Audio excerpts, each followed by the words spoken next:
Lesson 2.1. The European nations of England and France had established colonies all throughout the 1600s and early 1700s. Their mercantilist policies meant that they needed the resources of North America in order to make money. With both countries competing for resources, it was only a matter of time before they began fighting a war over the area.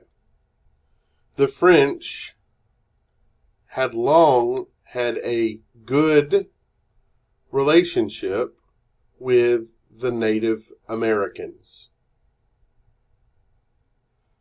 They traded with them and treated them fairly, mostly in the fur trade.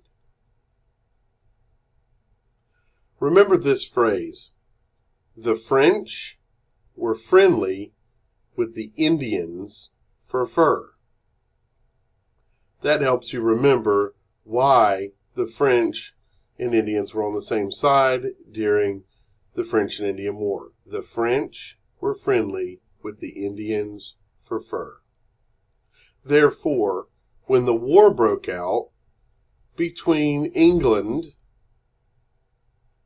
and France, most of the Indians sided with the French. Since the 13 colonies belonged to England, they fought on the side of the English. Therefore, England and its colonies referred to this war as the French and Indian War, because that is who they were fighting. The English had settled mostly along the Atlantic coast, but east of the Appalachian Mountains. You can see in this map here where the English colonies would mostly be settled. Along the coast, there's the Atlantic coast, and you can see the 13 colonies, but also east of the Appalachian Mountains. The Appalachian Mountains would have run through right here, where the border of the old colonies was.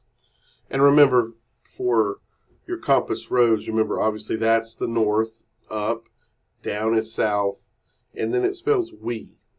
West is on this side, east is on that side, so it spells we. So that's east of the Appalachian Mountains. The French had also settled colonies too, but they were further inland and mostly along waterways such as the Great Lakes and the Mississippi River. You can see how the French settled versus how the British settled in this map. Here the blue represents French colonies and the red represents Great Britain.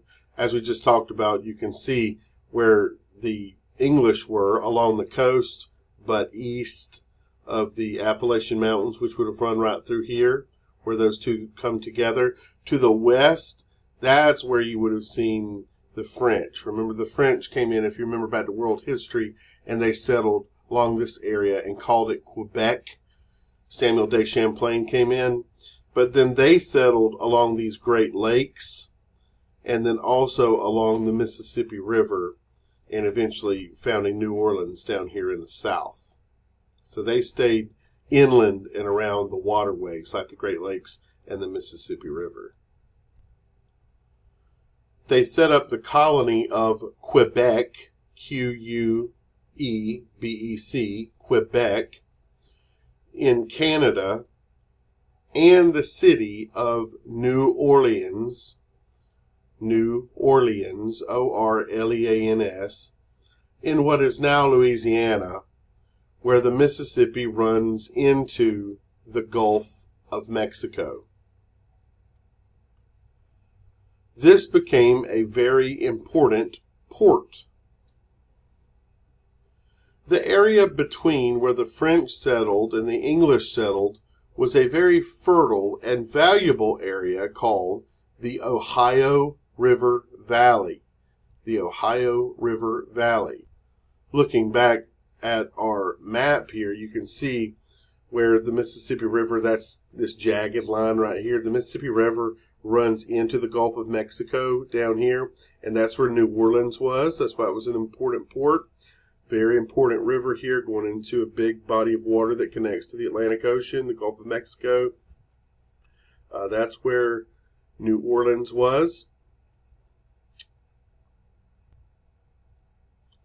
But also this area right here, this fertile region between the Mississippi River and the Appalachian Mountains, this, where it says Upper Louisiana, Illinois country, this is the Ohio River Valley. It's where the state of Ohio is today, but it was very, very fertile here. They had the Great Lakes to the north. They had the Mississippi River to the west. Okay, they had lots of rivers down here to the south, and then they're kind of blocked off over here by the Appalachian Mountains. So this is a very fertile region, Ohio River Valley, and it's where they kind of came together. So you're going to see a lot of fighting between the French and the British in this region over this region. But also, one more thing to mention, a lot of Native Americans lived there because they had been pushed off of their land from over here. When the British came in, they moved west, and this is the area that they lived in. The French didn't run them off their land because they had a good relationship because of the fur trade. So talking about the Ohio River Valley, this area is where most of the conflict began, since both England and France claimed parts of it. When war broke out, the colonies were so valuable to England's policy of mercantilism, that they were willing to spend whatever amount of money was necessary to win the war. If England lost its colonies, its entire economy would fall apart because it depended on them for raw materials. Therefore, Prime Minister William Pitt, P-I-T-T, for whom Pittsburgh, Pennsylvania is named, William Pitt of England issued a blank check to win the war. A blank check to win the war. This simply meant that Pitt was willing to spend whatever it took to beat the French. If somebody ever hands you a blank check, they say whatever amount is necessary to get what I want. Write that amount down. I don't care. Money is no object. I'm giving you a blank check. It turns out that it took a tremendous amount of money to win the war. This put England into a whole lot of debt, D-E-B-T, debt, where you owe money, and in need of a lot of money during and after the war. Faced with all this debt, England needed to find ways to make money. One thing they decided to do was force the colonies to follow laws that had been basically ignored for many years, called the Navigation Acts. We've already talked about those. The Navigation Acts, which had said that the colonies could only trade with England. The English had long allowed the colonies to ignore these laws because they were too expensive. It was too expensive to send soldiers to enforce those laws. Turns out it cost them more money to make them follow the laws than it did to just lose money on them not following the laws. The colonists became very used to not having to follow such laws. This leniency means not to be too harsh on someone, to give them a break, to be lenient. This leniency was known as salutary neglect. Salutary neglect. S-A-L-U-T-A-R-Y, neglect. N-E-G-L-E-C-T. Please underline that area in there. That's very important. Salutary neglect. When the mother country began tightening control over the colonies and forcing them to follow rules like the Navigation Acts, this was the opposite of salutary neglect. It was called parliamentary sovereignty. Parliamentary sovereignty. P-A-R-L-I-A-M-E-N-T-A-R-Y. That means to be more harsh, while salutary neglect means to be more lenient. Since the colonies were not used to being controlled like this, they began rebelling. The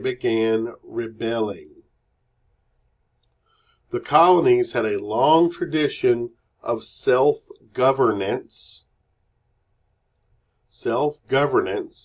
from the Mayflower Compact to the House of Burgesses.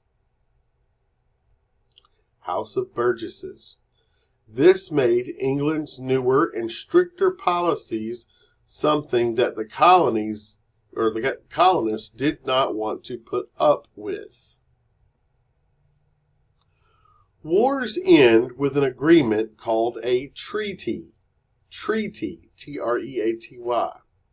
The French and Indian War ended with a treaty called the Treaty of Paris of 1763.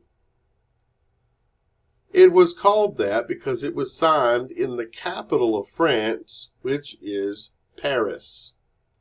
The date is very important because the American Revolution will end with an agreement called the Treaty of Paris of 1783. Two separate treaties. They end two separate wars. Those two treaties are therefore separated by 20 years. 1763 ends the French and Indian War. 1783 ends the American Revolution. You need to know both of those dates.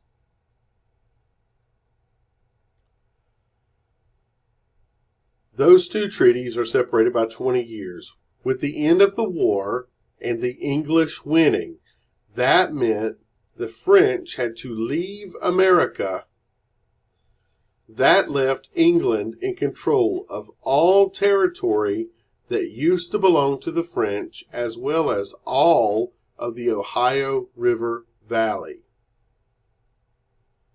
Unfortunately for the English, the French leaving the Ohio River Valley did not mean that the Native Americans that lived there were going anywhere.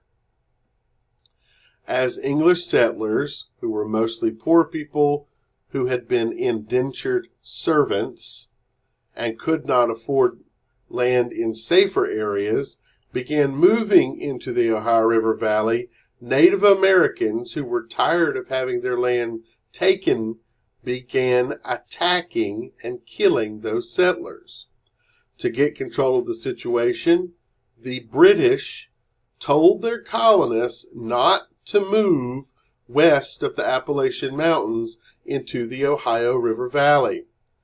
They drew an imaginary line on the map called the Proclamation Line and demanded that their colonists not cross it with the Proclamation of 1763.